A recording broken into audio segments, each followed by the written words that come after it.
ॐ जननीं शारदां देवीं रामकृष्णं जगद्गुरुं पादपद्मे तयो श्रुत्वा প্রণমামি মুহুর্মুহু। শুভ নববর্ষের প্রীতি ও শুভেচ্ছা জানাই। গতকাল অনলাইনে মাতৃ সম্মেলন অনুষ্ঠিত হয়েছে কোষ্ঠীপাথর প্রাণারাম চ্যানেলে। বেশ কয়েক মাস আগে এই মাতৃ সম্মেলনের যখন উদ্যোগ নিয়েছিলাম, এই ভাবনায় ভাবিত হয়েছিলাম যে ঠাকুর মা স্বামীজি সবসময় চেয়েছেন নারীদের উত্তরণ ঘটুক, তারা স্ব স্ব ক্ষেত্রে প্রতিষ্ঠিত হন, তাদের প্রতিভা বিকশিত হোক, সমাজে সংসারে সম্মান পান। তাই ভেবেছিলাম একটি ভক্ত সম্মেলন অনুষ্ঠিত হলে ভালো হয়, যেখানে শুধু মেয়েরাই অংশগ্রহণ করবেন। শ্রী শ্রী মায়ের ইচ্ছায় এই প্রয়াস, পরিকল্পনা, পরিশ্রম সার্থক হয়েছে আপনাদের সহযোগিতায় আর শুভকামনায়। যারা দেখেননি তারা দেখবেন। ভক্ত সম্মেলন তো ভক্তদেরই জন্যে। ভক্তদের যেমন ভগবানকে প্রয়োজন, ভগবানেরও ভক্ত ছাড়া চলে না। তাই রবীন্দ্রনাথ বলেছেন, আমায় নইলে ত্রিভুবনেশ্বর, তোমার প্রেম হতো যে মিছে, তুমি তাই এসেছ নিচে। ঠাকুর মা স্বামীজি দেহ ধারণ করে এই পৃথিবীতে অবতীর্ণ হয়েছেন শুধুমাত্র আমাদের জন্যে। তারা শতেক জ্বালা সহ্য করেছেন। বিশেষভাবে প্রয়োজন তাদের স্মরণ, মনন, অনুধ্যান, অনুচিন্তনের। বিশেষ করে এই সংকটময় পরিস্থিতিতে, যখন করোনা আমাদের সারা বিশ্বকে দ্বিতীয়বারের মতো গ্রাস করার চেষ্টা করছে, তাই প্রয়োজন সমবেত প্রার্থনার। আমরা শ্রী শ্রী মায়ের কাছে প্রার্থনা জানাব, তিনি যেন সারা বিশ্বকে বিপদমুক্ত করেন। তার সৃষ্টিকে তিনিই একমাত্র রক্ষা করতে পারেন। এই প্রার্থনা জানিয়ে আমরা শুরু করব আজকের মাতৃ অনুধ্যান। শ্রী শ্রী মায়ের স্বরূপ আমাদের মতো ক্ষুদ্র বুদ্ধিতে বোঝা কখনো সম্ভব নয়। তাই আমরা দ্বারস্থ হয়েছি শ্রী শ্রী মায়ের সেবক মহারাজদের। তার দৃষ্টির আলোয়, তাদের দৃষ্টির আলোয় আজকে আমরা মাকে বোঝার চেষ্টা করব। তারা মায়ের সেবা করেছেন, তার সান্নিধ্য লাভ করেছেন, বিভিন্ন দৃষ্টিভঙ্গি দিয়ে তাকে উপলব্ধি করার সুযোগ পেয়েছেন। তাদের চোখের আলোয় আমরা উপলব্ধি করার চেষ্টা করব শ্রী শ্রী মায়ের মাধুর্য লীলা। মা বলতেন, কলকাতায় শরৎ না থাকলে আমার যাওয়া হবে না, আমার ঝক্কি কে পোয়াবে। যখন কলকাতায় আসতেন তখনও যদি শরৎ মহারাজ বলতেন কোনো কাজে তিনি বাইরে যাবেন, মা বলতেন, আমি আগে জয়রামবাটি চলে যাই, তারপর তুমি যেও। এই নির্ভরতার কথা শরৎ মহারাজ জানতেন, কিন্তু কখনোই তিনি তার ইচ্ছাকে শ্রী শ্রী মায়ের ইচ্ছার উপর চাপিয়ে দেননি। চন্দ্রমোহন দত্ত, তিনি বাংলাদেশের মানুষ। কলকাতায় এসেছিলেন, কাজের খোঁজ করছিলেন, মায়ের বাড়িতে কাজ পেলেন। প্রথমে বাজার করতেন, তারপর উদ্বোধনে বই প্যাকিং করতেন। একদিন শুদ্ধানন্দ মহারাজ তাকে বলেছিলেন, চন্দ্র, শ্রী শ্রী মা তো তোমায় এত স্নেহ করেন, তুমি মায়ের কাছে কিছু চাও না কেন? চন্দ্রবাবু বলেছিলেন, চাই তো, প্রতিদিন মিষ্টি প্রসাদ চাই, মা তাই দেন। শুদ্ধানন্দ মহারাজ বলেছিলেন, মা তো স্বয়ং ব্রহ্মময়ী, তার কাছে মুক্তি চাইতে হয়, ব্রহ্মজ্ঞান চাইতে হয়। শুনে চন্দ্রবাবু বলেছিলেন, এই কথা আমি এখনই চেয়ে আসছি। তিনি যখন ওপরে গেলেন শ্রী শ্রী মা পুজোর ঘরে, তাকে দেখে মা জিজ্ঞাসা করলেন কি তার প্রয়োজন, এখন তিনি কেন এসেছেন। মায়ের দৃষ্টিতে তার প্রশ্নে এমন কিছু ছিল যে চন্দ্রবাবু একেবারে ভয় পেয়ে গেলেন, ঘাবড়ে গেলেন, গলা শুকিয়ে গেল। কোনো রকম আমতা আমতা করে তিনি বললেন, মা মিষ্টি প্রসাদ। মা তাকে সন্দেশ রসগোল্লা যেই থালায় রাখা আছে সেই থালাটি দেখিয়ে দিলেন। চন্দ্রবাবু হাঁপাতে হাঁপাতে, কাঁপতে কাঁপতে সেই থালা নিয়ে নিচে নেমে এলেন। কেন এমন হলো? শ্রী শ্রী মা তো করুণাময়ী, দয়াময়ী। তিনি চন্দ্রবাবুকে এত স্নেহ করেন, সবসময় চন্দু চন্দু করেন। তাহলে কেন এমন হলো? কেউ যদি মনে করে নিজের ইচ্ছাকে মায়ের ইচ্ছার উপর চাপিয়ে দেবে, তাহলে সেটা মস্ত ভুল। মা চাইলে তার সন্তানকে মুক্তি, ব্রহ্মজ্ঞান, তার ওপরেও যদি কিছু থাকে, তার বেশিও যদি কিছু থাকে দিতে পারেন।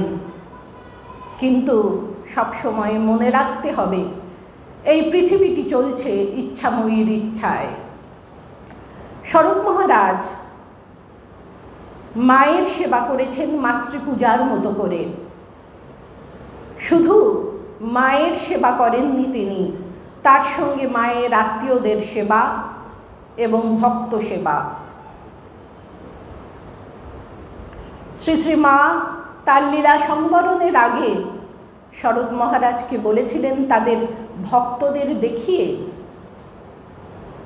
তোমার কাছে এদের রেখে গেলাম। তাই শরৎ মহারাজ প্রতিদিন সংসারী মানুষের সংসারের নানা সমস্যার কথা মন দিয়ে শুনতেন। কেউ বলতো আমার ছেলের চাকরি নেই, তার চাকরির ব্যবস্থা করা। কেউ বলতো আমার মাথা গোজার ঠাঁই নেই, তার মাথা গোজার কোনো জায়গার বন্দোবস্ত করা। কোনো বৃদ্ধা চার গাছে চুড়ি তাকে দিয়ে গেছেন, মহারাজ সেটি যত্ন করে রাখতেন।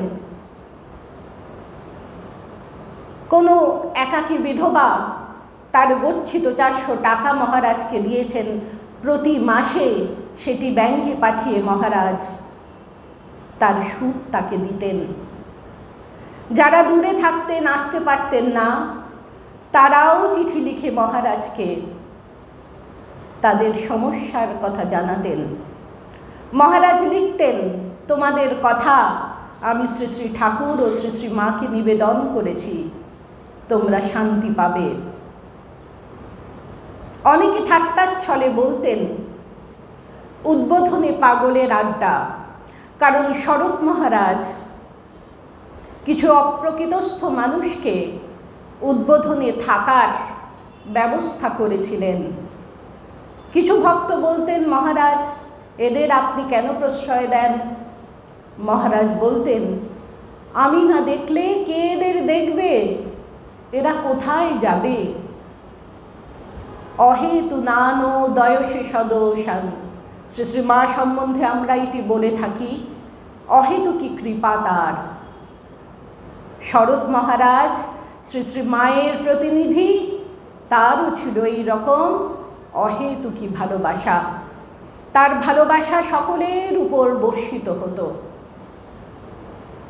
যেসব শিক্ষিত মানুষেরা ঠাট্টার ছলে বলতেন উদ্বোধন তো পাগলের আড্ডা, তারাও ভেবে স্তম্ভিত হতেন এই পাগলদের যিনি পালন কর্তা তিনি কখনো সাধারণ হতে পারেন না। সবাই বিষ পান করতে পারেন না। শিব পেরেছিলেন, তাই তিনি নীলকণ্ঠ। শ্রী শ্রী মা শিবা বা শঙ্করী, তাই তিনি সবাইকে দীক্ষা দিয়েছেন, সবার পাপ নিজের শরীরে ধারণ করেছেন। একদিন শরৎ মহারাজ বলেছিলেন, আমার গণেশের ভাব ভালো লাগে। ঠাকুর শুনে বলেছিলেন, না, তোর গণেশের ভাব নয়, তোর ভৈরবের ভাব, তোর মধ্যে শিব আছেন। একদিন শরৎ মহারাজ সকালে দপ্তর খুলে বসেছেন। তখন তিনি লীলা প্রসঙ্গ লিখছেন। এক ভক্ত এসে তাকে সাষ্টাঙ্গে প্রণাম করলেন। শরৎ মহারাজ কৌতুক করে বলেছিলেন, এত বড় প্রণামের মানে কি?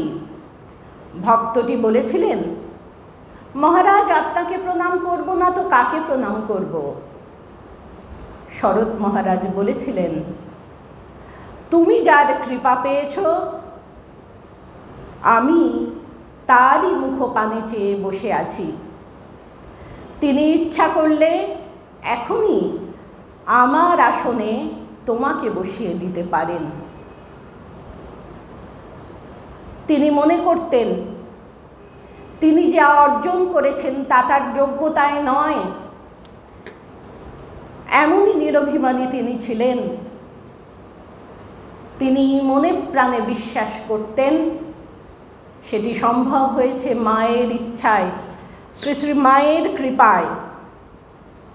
একদিন এক ভক্ত এসে বলেন তিনি মাতৃদর্শনে এসেছেন, মাকে দর্শন করবেন, প্রণাম করবেন।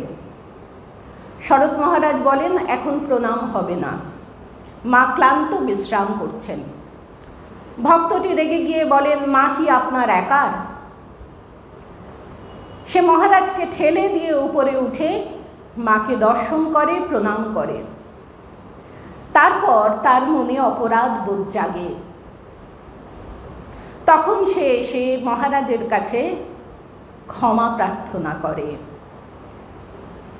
মহারাজ বলেছিলেন, এমন আগ্রহ না থাকলে কি ঈশ্বর দর্শন হয়? কোনো অহংকার নেই, অভিমান নেই, তিরস্কার নেই। বলছেন, এমন উৎসাহ, ব্যগ্রতা না থাকলে কি ঈশ্বরের দর্শন পাওয়া সম্ভব হয়? এই ঘটনাটি মনে করিয়ে দেয় শ্রী চৈতন্যদেবের জীবনের একটি ঘটনা। শ্রী চৈতন্যদেব পুরী ক্ষেত্রে গেছেন। জগন্নাথ মন্দিরে ঢুকে জগন্নাথ দেবকে দর্শন করেই তিনি সমাধিস্থ। একটি গ্রাম্য মহিলা, সেও জগন্নাথ দেবকে দর্শন করতে এসেছে। সে চৈতন্যদেবের কাঁধে একটি পা দিয়ে এবং থামের উপর একটি পা দিয়ে জগন্নাথ দেবকে দর্শন করছে এবং খুব উল্লাস প্রকাশ করছে। এক ভক্ত দেখতে পেয়ে তাকে নামিয়ে আনলেন। মেয়েটি নিজের ভুল বুঝতে পেরে ভীষণই লজ্জা পেয়েছিল এবং বারবার সে চৈতন্যদেবের কাছে ক্ষমা প্রার্থনা করছে। তখন চৈতন্যদেব বলেছিলেন, জগন্নাথ দর্শনে তোমার এই আরতি কেন আমার হয় না? দেখুন, ভগবৎ প্রেমে দূরীভূত হলো স্ত্রী পুত্রের, এই স্ত্রী পুরুষের সমস্ত ভেদাভেদ। যখন ভগবৎ প্রেমে মানুষ মেতে ওঠে, তখন স্ত্রী পুরুষের ভেদাভেদ, জাতি বর্ণ ধর্মের ভেদাভেদ কিছুই থাকে না। একবার রাজা মহারাজ, শরৎ মহারাজ, হরি মহারাজ গিয়েছেন পুরীতে। তখন উড়িষ্যায় খুব দুর্ভিক্ষ, চারিদিকে হাহাকার, অন্নাভাব।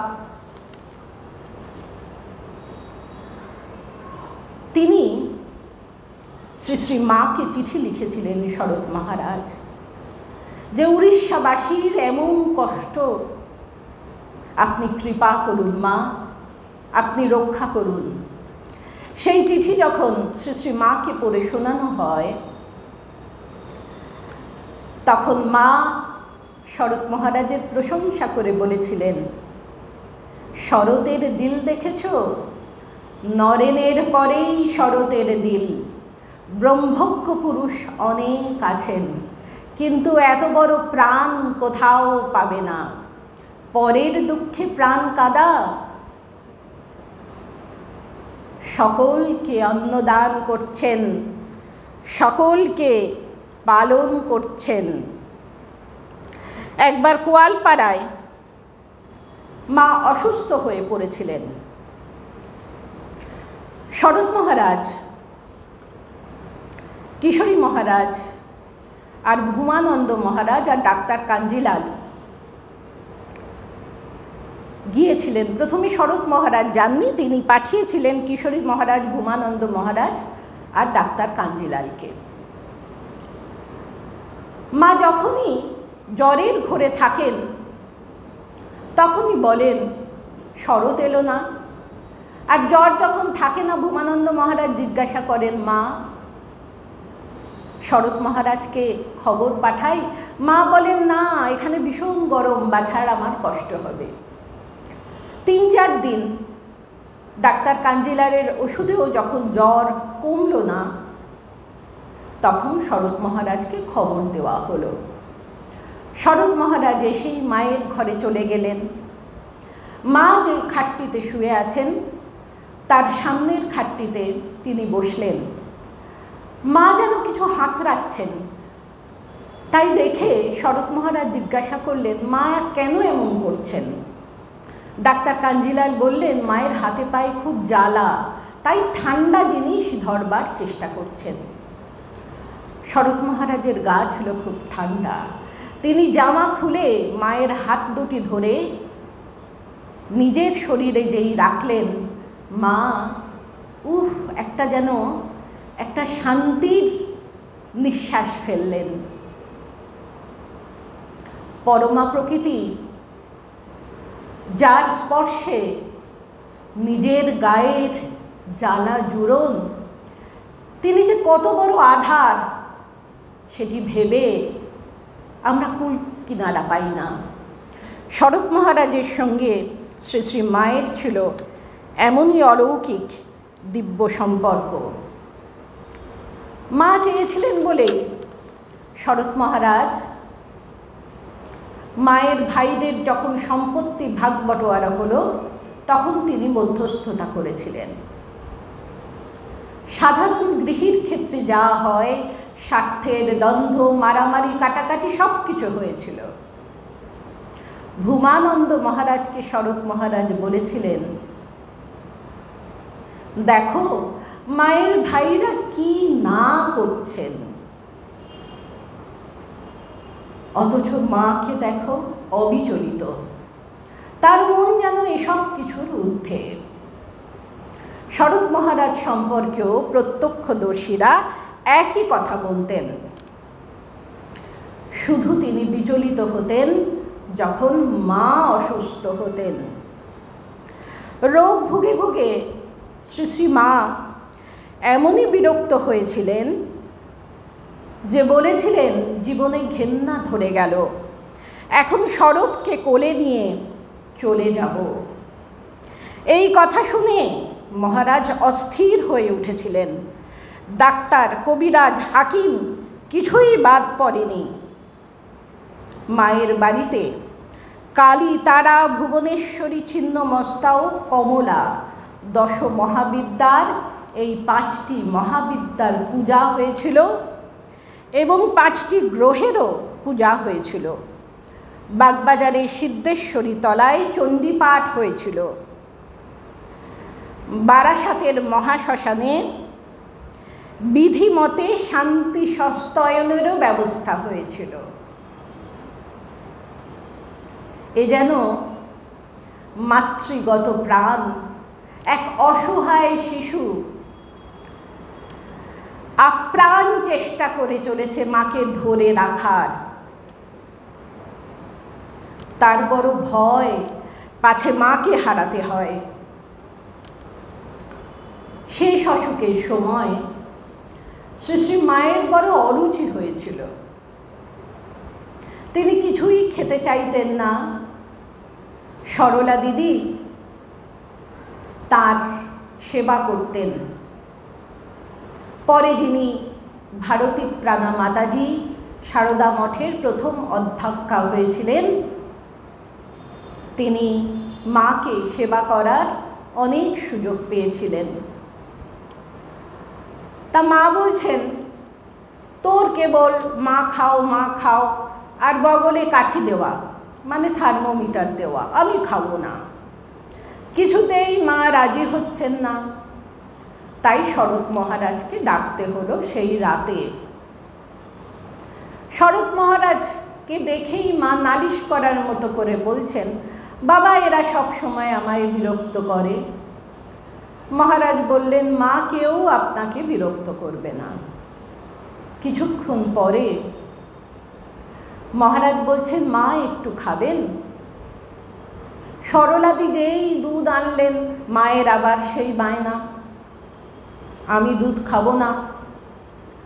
তখন শরৎ মহারাজ একটু একটু করে দুধ খাইয়ে দিচ্ছেন আর বলছেন, মা একটু জিরিয়ে খান। মা তো সেই কথা শুনে কি আহ্লাদিত, বলছেন, বাবা আমার এমন কথা বলেছে, একটু জিরিয়ে খান মা। এমন কথা তো এরা বলতে পারে না। আমার বাছাকে এই রাত 12টার সময় ডেকে আনলো, কত কষ্ট দিল। যাও বাবা তুমি শুয়ে পড়ো। মনে হয় যেন শ্রী শ্রী মা একটি অবুঝ কন্যা, আর শরৎ মহারাজ হলেন তার দায়িত্বশীল পিতা।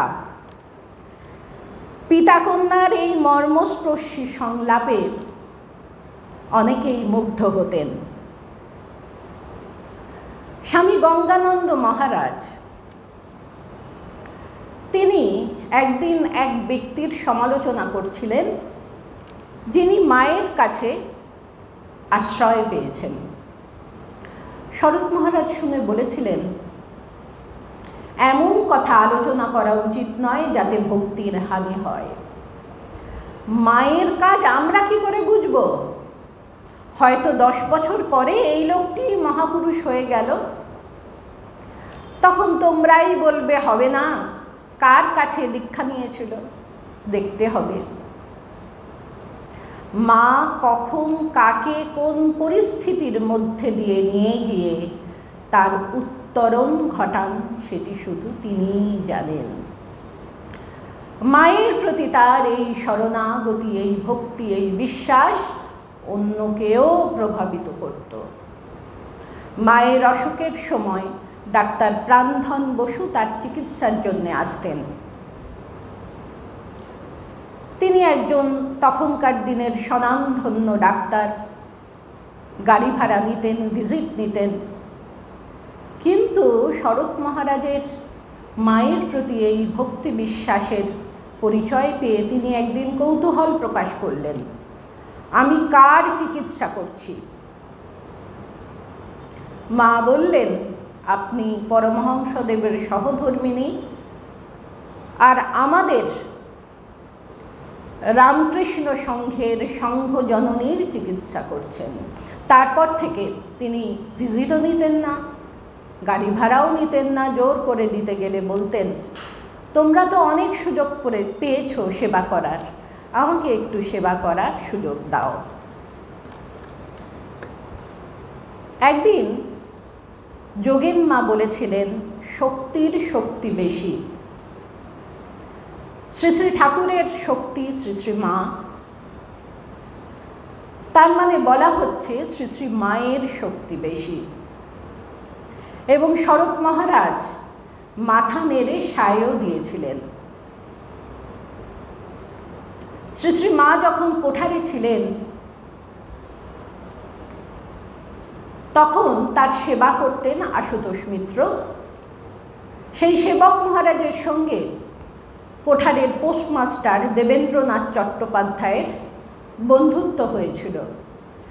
দেবেনবাবু যৌবনকালে একটি খ্রিস্টধর্মী মহিলার প্রণয়ে লিপ্ত হয়েছিলেন, তাকে বিবাহ করেছিলেন, হিন্দু ধর্ম ছেড়ে খ্রিস্ট ধর্ম গ্রহণ করেছিলেন। কিন্তু সেই মহিলা তাকে ছেড়ে চলে যান এবং অনেক চেষ্টা করেও তাকে ফিরিয়ে আনা যায়নি।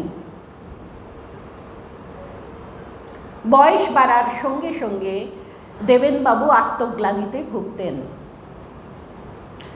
সেবক মহারাজের কাছে দেবেনবাবুর কথা শুনে শ্রী শ্রী মা তাকে তার কাছে নিয়ে আসতে বলেছিলেন।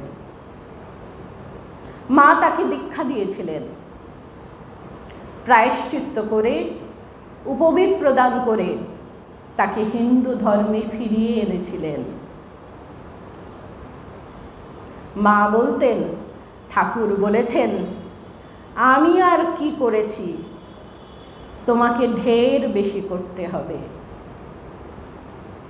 মা কিন্তু ঢের বেশি করেছেন, তাই শক্তির শক্তি বেশি। এই কথাটি শুনে সম্মতি প্রকাশ করেছিলেন শরৎ মহারাজ।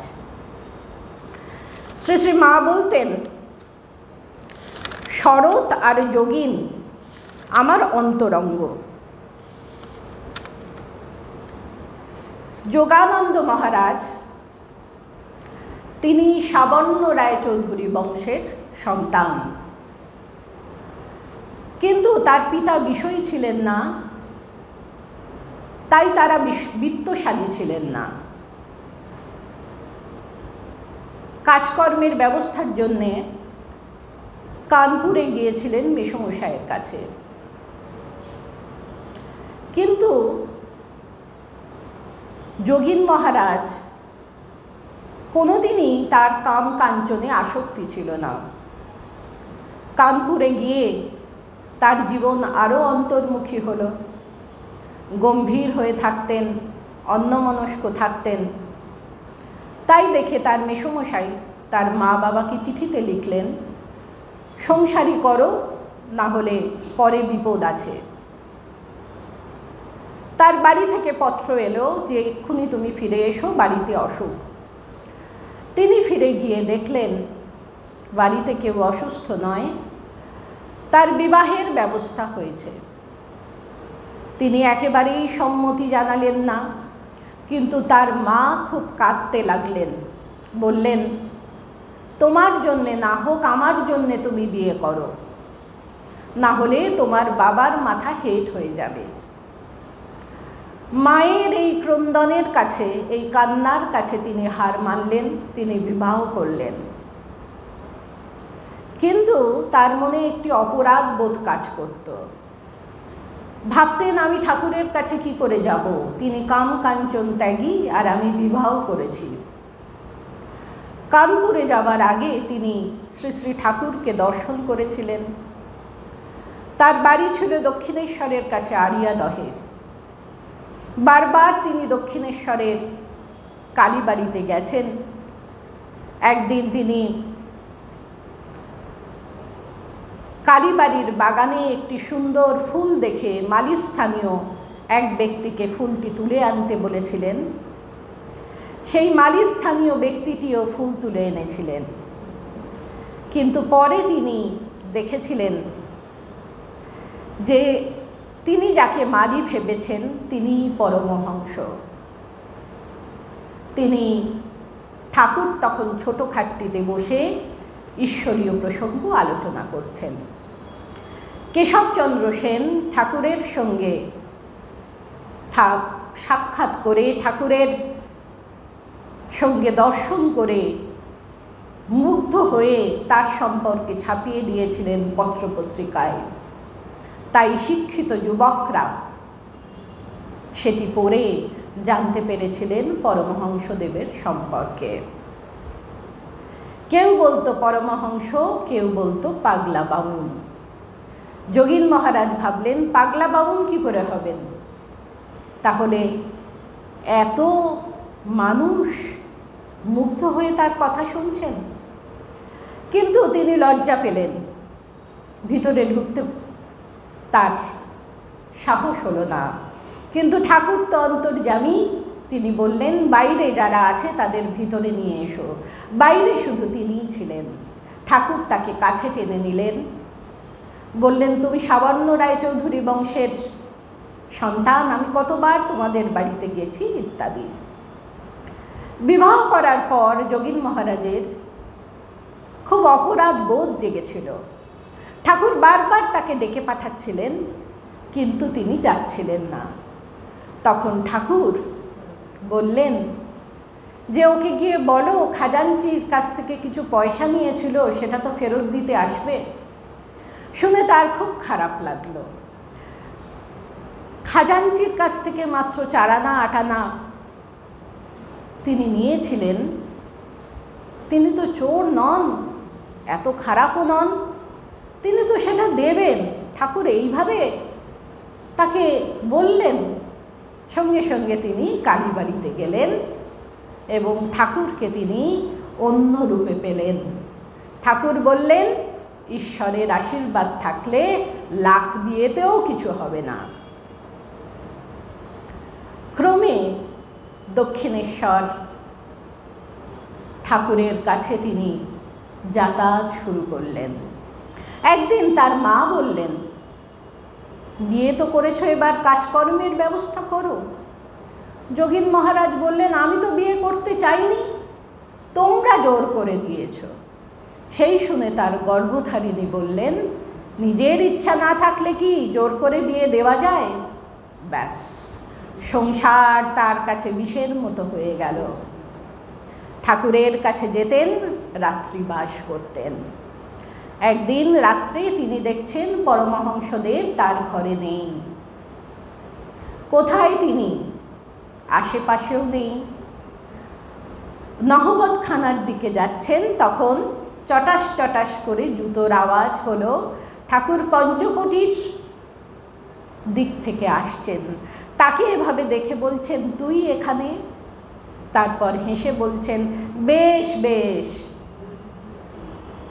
সাধুকে দিনে দেখবি রাতে দেখবি তবে বিশ্বাস করবি।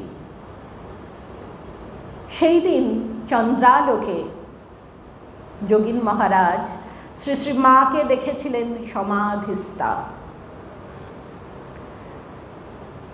তার মনে হয়েছিল শ্রী শ্রী মা কোনো সাধারণ মানবী নন। সেই দিনই তিনি আত্মনিবেদন করেছিলেন মায়ের চরণে।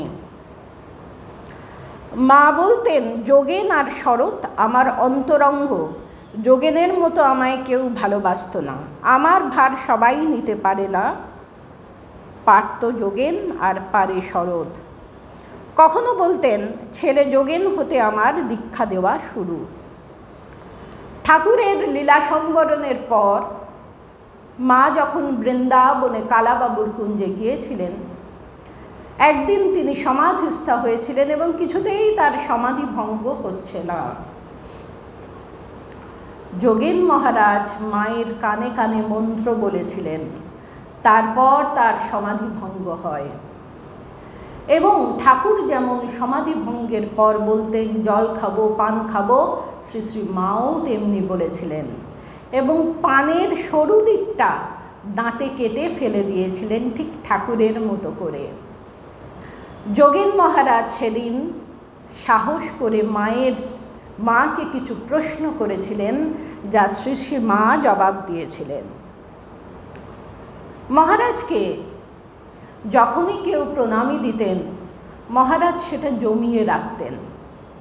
600 টাকা জমিয়েছিলেন শ্রী শ্রী মায়ের জন্যে। মা তীর্থে যাবেন, খরচ করবেন। জয়রামবাটিতে জগদ্ধাত্রী পুজোর সময় মা যেতেন, কায়িক পরিশ্রম করতেন, তাই তিনি কাঠের বারকোশ কিনে দিয়েছিলেন যাতে মাকে কষ্ট করে বাসন ধুতে না হয়। 3 বিঘা জমি কিনে দিয়েছিলেন। মায়ের তো সর্বসময় চিন্তা জগদ্ধাত্রী পুজোর ব্যয়ভারকে গ্রহণ করবে। মা সবসময় চিন্তা করতেন তার ভাইদের জন্যে। তার ভাইদের আর্থিক অবস্থা তো খুব ভালো ছিল না, সেটিও যোগীন মহারাজ জানতেন। মায়ের ছোট ভাইয়ের পড়াশোনার কিছু খরচও তিনি বহন করতেন। একদিন শরৎ মহারাজ যোগীন মহারাজকে এসে বলেছিলেন, নরেনের সব কথা বুঝতে পারি না, কত রকম কথা বলে, যখন যেটাকে ধরবে সেটাকেই বড় করবে, আর সব তখন ছোট হয়ে যাবে। তখন যোগেন মহারাজ বলেছিলেন, শরৎ, তুমি মাকে ধরো, মা যা বলবেন সেটাই ঠিক। এবং শরৎ মহারাজকে নিয়ে এসে মায়ের কাছে উপস্থিত করেছিলেন। স্বামীজি যখন শ্রী শ্রী মাকে কেন্দ্র করে স্ত্রীমঠ গঠন করার কথা ভেবেছিলেন, তখন যোগেন মহারাজ বলেছিলেন, লোককল্যাণে তুমি যা করতে চাও করো, কিন্তু ভুলে যেও না, প্রচার হলে ঠাকুরের শরীর থাকবে না, একথা ঠাকুর বলেছেন। মায়ের ক্ষেত্রেও এটি প্রযোজ্য। সেই জন্যে সবাইকে আমি মায়ের কাছে যেতে দিই না, মায়ের চরণ স্পর্শ করতে দিই না। স্বামীজিও সেই কথা শুনেছিলেন। স্বামীজি যখন বিদেশ থেকে ফিরেছিলেন, তিনি দেখেছিলেন শ্রী শ্রী মায়ের সেবা যোগেন মহারাজ করছেন, আরেকজন ব্রহ্মচারীও করছেন। তখন তিনি বলেছিলেন, স্বামীজি, যে মায়ের কাছে কত রকম লোক আসা যাওয়া করে, যদি ব্রহ্মচারীর মনটি নিম্নগামী হয়, কে তার দায়িত্ব নেবে? শুনে যোগেন মহারাজ বলেছিলেন, আমি। মায়ের সেবা করতে করতে তার এমনই আত্মপ্রত্যয় হয়েছিল। 38 বছর মাত্র স্থূল শরীরে ছিলেন, তার মধ্যে 12 বছর তিনি শ্রী শ্রী মায়ের সেবা করেছিলেন। তার শেষ অসুখের সময় মা সেবক মহারাজকে বলছেন, আমার যোগেনের কি হবে গো? সেবক মহারাজ দেখছেন মা কাঁদছেন, তাই মাকে সান্ত্বনা দিয়ে তিনি বলেছিলেন, কিছু হবে না, মহারাজ সুস্থ হয়ে যাবেন। তখন শ্রী শ্রী মা বলেছিলেন, আমি যে দেখলাম ঠাকুর তাকে দিতে এসেছেন।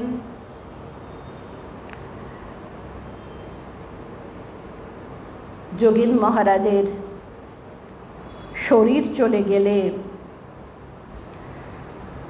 সন্তান বিরহে আকুল শ্রী শ্রী মায়ের আর্তচিৎকারে সকলের হৃদয় বিদীর্ণ হয়েছিল।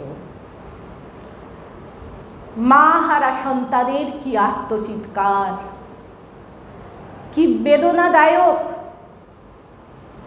কি করুণ সে অনুভূতি। শ্রী শ্রী ঠাকুরের যখন শরীর যায়, মা অনেক সংযমের পরিচয় দিয়েছিলেন। একবার শুধু তিনি চিৎকার করে কেঁদে উঠেছিলেন, মা কালী গো, কি দোষে আমায় ছেড়ে গেলে গো। কিন্তু যোগীন মহারাজের যখন শরীর যায়, সন্তানহীন মায়ের আর্তচিৎকারে সকলের হৃদয় আর্দ্র হয়েছিল। পরের দিন বলেছিলেন, বাড়ির একটা ইট খসে পড়ল। বলেছিলেন, জানি সে আমার প্রভুর কাছে গেছে, কিন্তু সে তো আমার যোগেন, প্রভু তাকে আমার কাছ থেকে কেড়ে নিল। যোগেন মহারাজ মাকে একটি লেপ উপহার দিয়েছিলেন, সেটি বড় জীর্ণ হয়েছিল। তাই মা তার ভক্ত বিভূতিকে বলেছিলেন যে ওর খোলটা পাল্টে দাও, একটু তুলো ভরে দাও। কিন্তু পরক্ষণেই মায়ের মনে হয়েছিল এটি তো আমাকে যোগেন দিয়েছে। তাই তিনি বলেছিলেন, কিচ্ছু করতে হবে না, যেমনটি আছে থাক, এটি দেখলেই আমার যোগেনের কথা মনে পড়বে। লাটু মহারাজ মায়ের সেবার সর্বপ্রথম অধিকার পেয়েছিলেন। তিনি বিহারের ছাবড়ায় জন্মগ্রহণ করেছিলেন দরিদ্র পরিবারে। তার বাবা মার মৃত্যু হয় তিনি যখন ছোট, কাকার কাছে মানুষ হন, কিন্তু মহাজনের অত্যাচারে তাকে চলে আসতে হয় কলকাতায় এবং ঠাকুরের ভক্ত রামচন্দ্র দত্তের বাড়িতে তিনি আশ্রয় পান। সেখানেই তিনি ঠাকুরের কথা প্রথমে শোনেন, ঠাকুরকে দেখার আগ্রহ প্রকাশ করেন। মাঝে মাঝেই তিনি দক্ষিণেশ্বরে আসতেন, কখনো রাত্রিবাস করতেন এবং ঘটনাক্রমে যখন হৃদয়রামকে কালীবাড়ি ছেড়ে চলে যেতে হয় তখন ঠাকুরের একজন সেবকের প্রয়োজন ছিল। ঠাকুর রামচন্দ্র দত্তকে বলেছিলেন যে ওই ছেলেটি খুব শুদ্ধ সত্য, এখানে আসতেও ভালোবাসে, তুমি ওকে দাও। এইভাবে লাটু মহারাজ ঠাকুরের কাছে এসেছিলেন। তার চরিত্রের একটি বিশেষ দিক হলো ধ্যান তন্ময়তা। ঠাকুর বলতেন লেটো সবসময় চড়ে আছে। একদিন তিনি দক্ষিণেশ্বরে গঙ্গার ধারে ধ্যান করছেন। ঠাকুর গিয়ে তাকে বলেন, তুই যার তপস্যা করছিস সে তো নহবতে আটা ঠেসছে, রুটি বেলার লোক পাচ্ছে না। থতমত খেয়ে লাটু মহারাজ ঠাকুরের সঙ্গে মায়ের কাছে যান। ঠাকুর বলেন মাকে, এই ছেলেটি খুব শুদ্ধ সত্য, তোমার যা প্রয়োজন ওকে বলবে। পরবর্তী সময় শ্রী শ্রী মায়ের স্মৃতিচারণ করে লাটু মহারাজ বলতেন, আমরা আর কি তার সেবা করেছি, তিনি তো সারা জীবন কষ্ট করেছেন, সবার সেবা করেছেন। ঠাকুরের অনেক কৃপা, তাই তিনি আমাকে শ্রী শ্রী মায়ের কাছে নিয়ে গিয়েছিলেন। তার কৃপায় আমার জীবন সার্থক হয়েছে। কখনো বলতেন, তার মতো বুদ্ধিমান স্ত্রীলোক আমি কখনো দেখিনি। যখন ঠাকুর খুব অসুস্থ কাশীপুরে, কোনো কিছুতেই তার শরীর সারছে না, তার ত্যাগী সন্তানরা হতাশ হতেন। শ্রী শ্রী মা বলে পাঠিয়েছিলেন, ওকে হতাশ হতে বারণ করো, এখন তো ঠাকুর একটু ভালো আছেন, তার ঘায়ের মুখ তো বাইরের দিকে বেরিয়েছে।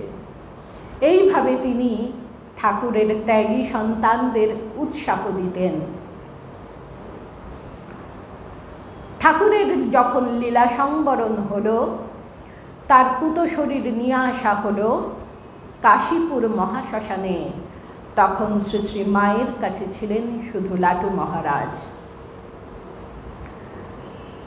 যখন তার ঠাকুরের সন্তানরা মাকে নিয়ে তীর্থ ভ্রমণে গেলেন বৃন্দাবনে, লাটু মহারাজকে 3 দিন খুঁজে পাওয়া যাচ্ছে না। যোগেন মহারাজ বলছেন লাটু কোথাও উধাও হয়ে গেছে। 3 দিন পরে চোখ লাল, চুল উস্কো খুস্কো, লাটু এসে মাকে বলছে খুব খিদে পেয়েছে, খেতে দিন। আমরা জিজ্ঞাসা করলে কিচ্ছু বলছে না। মা জিজ্ঞাসা করলে লাটু বলল যে আমি যমুনার ধারে তপস্যা করছিলাম। মা বলতেন লাটুর সব কিছুই অদ্ভুত। যখন নীলাম্বর মুখার্জির বাগান বাড়িতে মা ছিলেন, একদিন যোগেন মহারাজ কোনো কাজে গেছেন। মা লাটু মহারাজকে বলছেন বাজার থেকে কিছু এনে দাও। লাটু মহারাজ সঙ্গে সঙ্গে বললেন ওসব ঝক্কি ঝামেলা আমার ভালো লাগছে না, আমি বরঞ্চ যোগেন ভাইকে ডেকে দিচ্ছি। মা কিন্তু রাগ করলেন না, তিরস্কার করলেন না, তিনি লাটু মহারাজকে খুব বুঝতেন। তিনি বললেন ঠিক আছে বাবা, তাই করো। একবার গিরিশবাবুর বাড়িতে দুর্গাপুজোর সময় শ্রী শ্রী মা আমন্ত্রিত হয়ে এসেছেন, বলরাম মন্দিরে তিনি থাকবেন। লাটু মহারাজও তখন বলরাম মন্দিরে। শ্রী শ্রী মা এসে লাটু মহারাজের সঙ্গে দেখা করে বলছেন, বাবা লাটু তুমি কেমন আছো? অমনি লাটু মহারাজ রেগে গেলেন। তিনি বিহারি, হিন্দি, বাংলা সব মিশিয়ে একটা সুন্দর মিষ্টিভাবে কথা বলতেন। তিনি রেগে গিয়ে বলছেন, তুমি না ভদ্র ঘরের স্ত্রীলোক, তুমি কেন সদর ঘরে এসেছো? যাও, ভিতরে চলে যাও। তারপরই তার ভাবের পরিবর্তন হলো। একেবারে গদগদ স্বরে বলছেন, আমি তো তোমার গোলাম আছি, তুমি তো আমাকে ডেকে পাঠালেই পারতে। মা যতদিন ছিলেন বলরাম মন্দিরে একবারও লাটু মহারাজ গিয়ে মাকে দর্শন করেননি, প্রণাম করেননি। যখন মা জয়রামবাটি চলে যাচ্ছেন, সিঁড়ি দিয়ে নামছেন, লাটু মহারাজ কেবল পায়চারি করছেন আর বলছেন, সাধুর কে বাপ কে মা, সাধু নির্মায়া। মা এসে বললেন, বাবা লাটু, তোমায় আমাকে মানতে হবে না বাবা। সেই শুনে লাটু মহারাজ একেবারে ফুপিয়ে কেঁদে উঠলেন। এতক্ষণ তিনি ভাব চেপে রেখেছিলেন। জননীর সেই স্নেহমাখা কণ্ঠে আর নিজেকে ধরে রাখতে পারলেন না।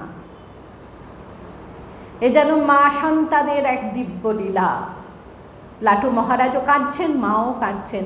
মা আবার লাটু মহারাজের চোখের জল মুছিয়ে দিচ্ছেন।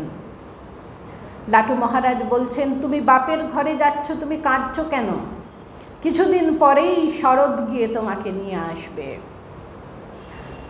অনেক ভক্ত মহারাজকে জিজ্ঞাসা করতেন, আপনি কেন মাকে দর্শন করতে আসতেন না? একদিন লাটু মহারাজ খুব ক্ষেপে গেলেন। বললেন, খালি তোমাদের মা ঠাকুরন, মা ঠাকুরন। মা ঠাকুরনকে কি বোঝা এতই সহজ? তাকে বুঝতে গেলে তপস্যা করতে হয়। বাগবাজারে যখন মা ছিলেন, লাটু মহারাজকে থাকতে বলা হয়েছিল, তিনি রাজি হননি। কেউ জিজ্ঞাসা করলে তিনি বলতেন, মা কি শুধু বাগবাজারে আছেন? তিনি সর্বভূতে আছেন। কখনো বলতেন, আমাকে সবাই বলে, মাকে তুমি চিঠি দাও না কেন? আরে ভূত ভবিষ্যৎ সব কিছু যার জানা, তাকে আর আমি কি চিঠিতে লিখব? একবার মা কাশীর লক্ষ্মী নিবাসে লাটু মহারাজ ফুল বেলপাতা নিয়ে বিশ্বনাথ মন্দিরে দর্শন করবেন, পুজো করবেন, এই ভেবে ভক্ত সঙ্গে তিনি বের হয়েছেন। পথে হঠাৎ তিনি তার সিদ্ধান্ত পাল্টালেন। সোজা চলে এলেন লক্ষ্মী নিবাসে। মায়ের চরণ বন্দনা করছেন, হাউ হাউ করে কাঁদছেন। একবার ঠাকুরের কড়াইতে লাটু মহারাজ ছোলা সেদ্ধ করেছিলেন, তারপর সেটি ধুতে ভুলে গিয়েছিলেন বরানগর মঠে। রামকৃষ্ণানন্দজি যখন ঠাকুরের জন্যে মোহনভোগ রান্না করবেন, তখন অপরিচ্ছন্ন কড়াই দেখে ভীষণ রেগে গিয়েছিলেন। ঠাকুরের সেবার ব্যাপারে এতটুকু ত্রুটি তিনি কখনো মেনে নিতেন না, তিরস্কার করলেন লাটু মহারাজকে। লাটু মহারাজ তখন বলেছিলেন, আমি মাকে পত্র দিবে, আমার বাবা মা আর তোমার বাবা মা কি আলাদা আছে? এ যেন দুটো ছোট্ট শিশু নিজেদের মধ্যে ঝগড়া করছে আর বলছে, আমার মাকে বলে দেব, আমার মাকে বলে দেব। এমন শরণাগতি যেন আমাদেরও হয় শ্রী শ্রী মায়ের চরণে, এ আমাদের বিনম্র প্রার্থনা। যোগেন মহারাজ যখন খুব অসুস্থ ছিলেন, মা তার স্ত্রীকে ডেকে পাঠাবেন বলেছিলেন সেবার জন্যে। তার তো মায়ের মন, তিনি তো বলবেনই। কিন্তু যোগেন মহারাজ একেবারেই রাজি হননি। তিনি লাটু মহারাজকে বলেছিলেন, লোকে কি বলবে? এরা বলে সর্বত্যাগী সন্ন্যাসী, আর অসুখ করলে পরিবারের সেবা নেয়। তখন লাটু মহারাজ বলেছিলেন, লোকের কথা তোমাকে শুনতে হবে না, কেউ লোকের কথা বিশ্বাস করবে না। শ্রী শ্রী মা যা বলছেন, মা যা বলছেন তুমি তাই করো। মা কোঠারে 66 দিন ছিলেন। কোঠারে ঢোকার মুখেই একটা ছোট্ট প্যাসেজ মতো আছে, যেটাকে মাদার্স পার্লার বা মায়ের বৈঠকখানা বলা হয়। একদিন সেবক মহারাজ বলছেন, দুপুরবেলা সবাই বিশ্রাম করছে, আমি দেখলাম শ্রী শ্রী মা সেই বৈঠকখানায় পা ছড়িয়ে বসে আছেন, ঊর্ধ্ব দৃষ্টি, যেন জগতের কোনো কিছুর সঙ্গে তার সম্পর্ক নেই। আর বলছেন, শিব শক্তি একত্রে, যেখানেই শিব সেখানেই শক্তি, এর কি শেষ নেই, এর কি নিস্তার নেই। ঠাকুর জীবকে সৃষ্টি করেছেন, জীবের কষ্ট মানে ঠাকুরের কষ্ট। জীব কি পারে এত তপস্যা করতে? তাই তো ঠাকুরের এত তপস্যা। জীবের এত মনোবল কি করে হবে, এত তেজ কি করে হবে? তাই তো ঠাকুরের এত সাধনা, এত তপস্যা। জীবকে ঠাকুর সৃষ্টি করেছেন, জীবের দুঃখে তো তিনিই কাতর হবেন, তিনি না করলে কে করবেন? তখন সেবক মহারাজ বলেছিলেন, তাই কি মা সবাইকে দীক্ষা দিচ্ছেন, যে আসছে তাকে দীক্ষা দিচ্ছেন, তার পাপ নিচ্ছেন? মা বলেছিলেন, সংসারের জ্বালায় দগ্ধ হয়ে আমার কাছে আসে, আমার কি ঘুম আসে? আমাকে ঘুমোতে বলে, আমার কি ঘুম আছে না আমার ঘুম আসে? ভাবি যতক্ষণ ঘুমোবো ততক্ষণ জপ করব, মানুষের মঙ্গল হবে। কখনো ভাবি এই শরীরটা যদি আরো বড় হতো, তাহলে বুঝি আরো বেশি কল্যাণ করতে পারতাম। শ্রী শ্রী মা নিজের মুখে স্বীকার করছেন, তিনি এবং ঠাকুর অভেদ। তারা কেন আবির্ভূতা হয়েছেন এই পৃথিবীতে, সেটি তিনি নিজেই বলছেন। জগজ্জননীর উদ্দেশ্যে আমাদের বিনম্র প্রণাম। নতুন বছর আমরা শুরু করেছি, তার কৃপায় যেন আমরা সুস্থ থাকি, আনন্দে থাকি, ভালো থাকি। জয় মা।